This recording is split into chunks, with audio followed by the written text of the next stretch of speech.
नवरात्रि का दूसरा दिन माँ ब्रह्मचारिणी को समर्पित होता है।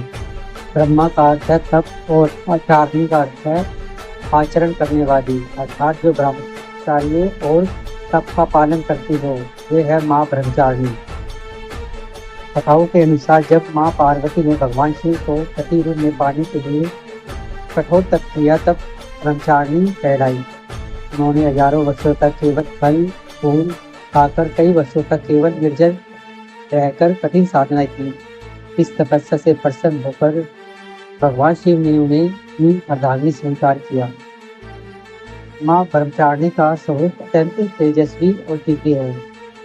उनके एक हाथ में जयमाला और दूसरे हाथ में कमंडल रहता है। वह साधकों को तप, संयम और भक्ति का संदेश देती है। नवरात्रि के दूसरे दिन माँ ब्रह्मचारिणी की पूजा से साधक को कठिन तप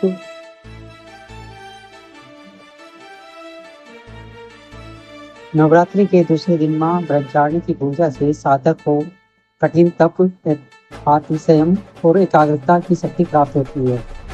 जीवन में आने वाली संकटों का सामना करने का साहस मिलता है। मान्यता है कि माँ की कृपा से भक्त का भाग्य प्रबल होता है और सभी पाप नष्ट हो जाते हैं।